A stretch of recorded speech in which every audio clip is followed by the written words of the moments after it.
Good evening, everyone, and welcome to Going Home.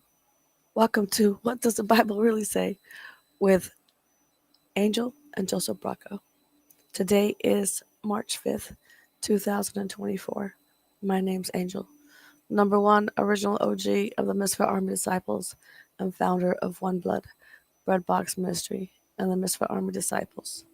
Our mission statement is to seek and save the lost, protect the weak, and those who are unable to protect themselves, and plant seeds by spreading the gospel of Jesus Christ. This is the What Does the Bible Really Say Global Bible Reading. We are currently on part 132. We are in the book of 1 Samuel, chapter 25 and 26. I'll be reading from the NIV version, coming from Bullhead City, Arizona.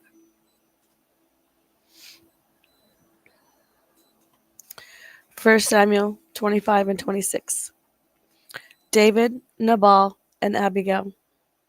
Now Samuel died, and all Israel assembled and mourned for him. And they buried him at his home in Ramah. Then David moved down into the desert of Paran. A certain man in Maon, who had property there at Carmel, was very wealthy. He had 1,000 goats and 3,000 sheep, which he was shearing in Carmel. His name was Nabal, and his wife's name was Abigail. She was an intelligent and beautiful woman, but her husband was surely and mean and his dealings. He was a Calebite. While David was in the wilderness, he heard that Nabal was shearing sheep. So he sent 10 young men and said to them, "Go up to Nabal at Carmel and greet him in my name. Say to him, 'Long life to you, good health to you and your household, and good health to all that is yours.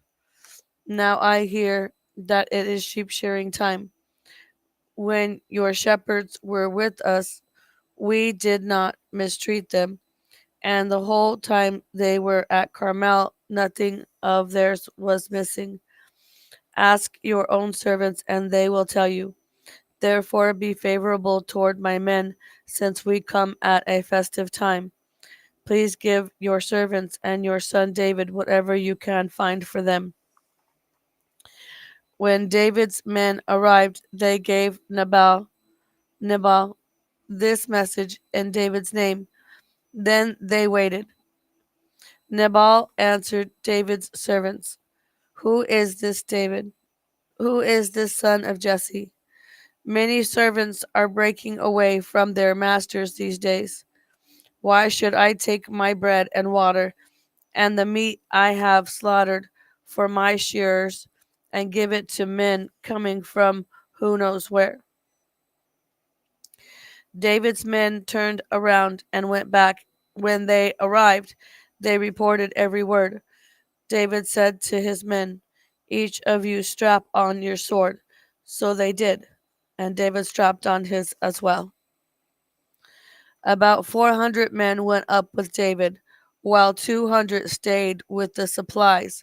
One of the servants told Abigail, Nabal's wife, "David sent messengers from the wilderness to give our master his greetings, but he hurled insults at them. Yet these men were very good to us. They did not mistreat us, and the whole time we were out in the fields near them, nothing was missing. Night and day they were a wall around us the whole time we were herding our sheep near them. Now think it over and see what you can do, because disaster is hanging over our master and his whole household. He is such a wicked man that no one can talk to him." Abigail acted quickly. She took 200 loaves of bread, 2 skins of wine, 5 dressed sheep, 5 seahs of roasted grain, 100 cakes of raisins, and 200 cakes of pressed figs, and loaded them on donkeys. Then she told her servants, Go on ahead, I'll follow you. But she did not tell her husband Nabal. As she came riding her donkey into a mountain ravine, there were David and his men descending toward her, and she met them. David had just said, It's been useless, all my watching over this fellow's property in the wilderness, so that nothing of his was missing. He has paid me back evil for good. May God deal with him, with David, be it so severely, if by morning I leave alive one male of all who belong to him. When Abigail saw David, she quickly got off her donkey and bowed down before David with her face to the ground. She fell at his feet and said, Pardon your servant, my lord, and let me speak to you. Hear what your servant has to say. Please pay no attention, my lord, to that wicked man Nabal. He is just like his name. His name means fool, and folly goes with him. And as for me, your servant, I did not see the men my Lord sent. And now, my Lord, as surely as the Lord your God lives, and as you live, since the Lord has kept you from bloodshed and from avenging yourself with your own hands, may your enemies and all who are intent on harming my Lord be like Nabal. And let this gift which your servant has brought to my Lord be given to the men who follow you. Please forgive your servant's presumptions. The Lord your God will certainly make a lasting dynasty for my Lord, because you fight the Lord's battles, and no wrongdoing will be found in you as long as you live. Even though someone is pursuing you to take your life, the life of my Lord will be bound securely in the bundle of the living by the Lord your God. But the lives of your enemies he will hurl away as from the pocket of a sling. When the Lord has fulfilled for my Lord every good thing he promised concerning him, and has appointed him ruler over Israel, my Lord will not have on his conscience the staggering burden of needless bloodshed, or of having avenged himself. And when the Lord your God has brought my Lord success, remember your servant. David said to Abigail, Praise be to the Lord, the God of Israel, who has sent you today to meet me. May you be blessed for your good judgment and for keeping me from bloodshed this day and from avenging myself with my own hands.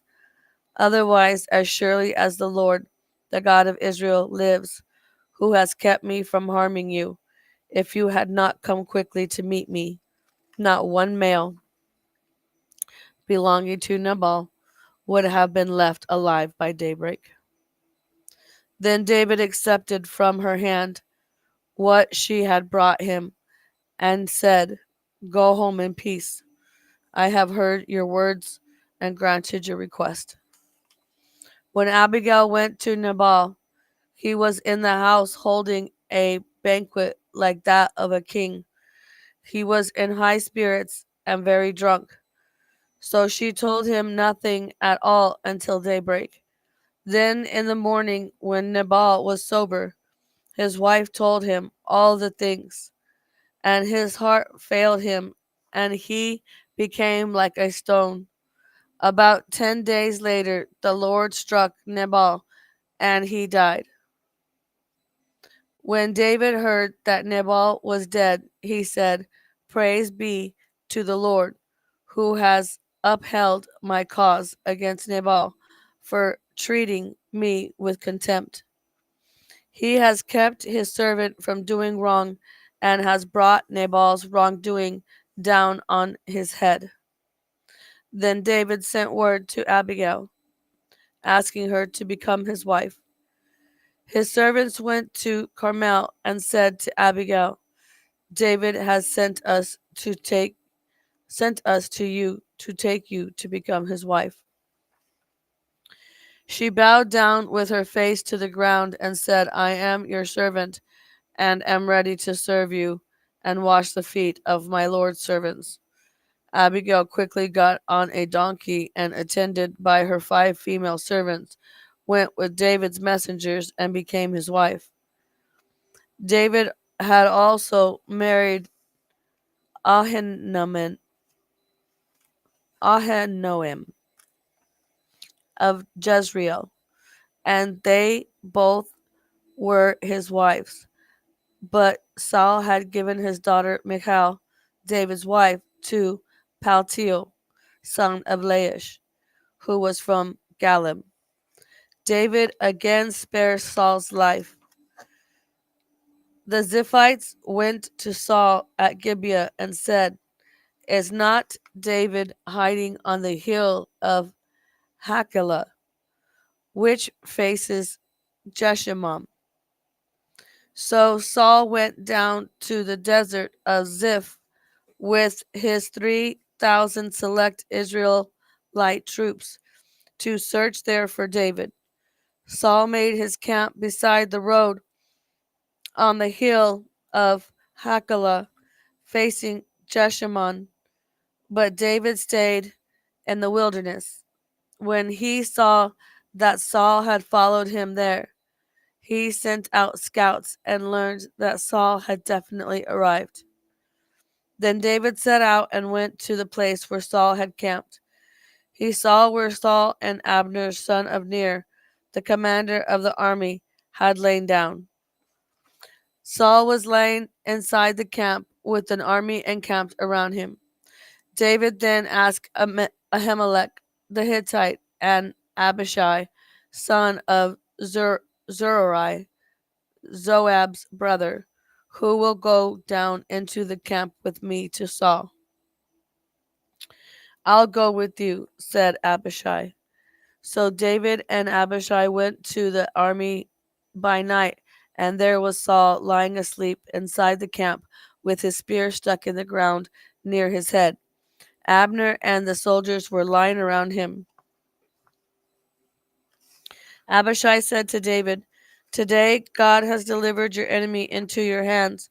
Now let me pin him to the ground with one thrust of the spear. I won't strike him twice. But David said to Abishai, Don't destroy him. Who can lay a hand on the Lord's anointed and be guiltless? As surely as the Lord lives, he said, the Lord himself will strike him, or his time will come and he will die, or he will go into battle and perish. But the Lord forbid that I should lay a hand on the Lord's anointed. Now get the spear and water jug that are near his head, and let's go. So David took the spear and water jug near Saul's head, and they left. No one saw or knew about it, nor did anyone wake up.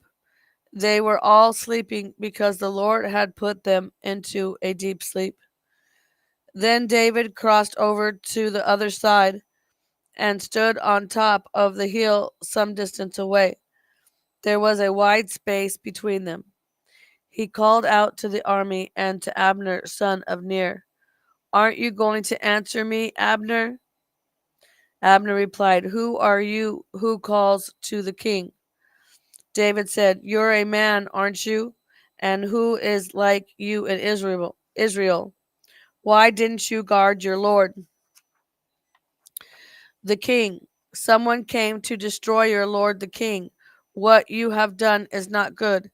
As surely as the Lord lives, you and your men must die, because you did not guard your master, the Lord's anointed. Look around you. Where are the king's spear and water jug that were near his head? Saul recognized David's voice and said, Is that your voice, David, my son? David replied, "Yes, it is, my lord, the king." And he added, "Why is my lord pursuing his servant?"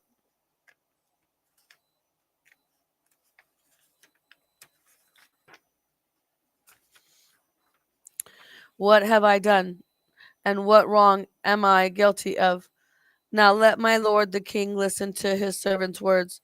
If the Lord has incited you against me, then may he accept an offering. If, however, people have done it, may they be cursed before the Lord. They have driven me today from my share in the Lord's inheritance, and have said, 'Go serve other gods.' Now do not let my blood fall to the ground far from the presence of the Lord. The king of Israel has come out to look for a flea, as one hunts a partridge in the mountains." Then Saul said, "I have sinned. Come back, David my son, because you considered my life precious today. I will not try to harm you again. Surely I have acted like a fool and have been terribly wrong." "Here is the king's spear," David answered. "Let one of your young men come over and get it. The Lord rewards everyone for their righteousness and faithfulness. The Lord delivered you into my hands today, but I would not lay a hand on the Lord's anointed. As surely as I valued your life today, so may the Lord value my life and deliver me from all trouble." Then Saul said to David, "May you be blessed, David my son. Will you do great things and surely triumph? You will do great things and surely triumph." So David went on his way, and Saul returned home. 1 Samuel chapter 27 and 28. To be continued. To be continued. What does the Bible really say? That was 1 Samuel chapter 25 and 26, the NIV version, coming from Bullhead City, Arizona. And that's all I got. Peace out, yo. Angel Tsunami out.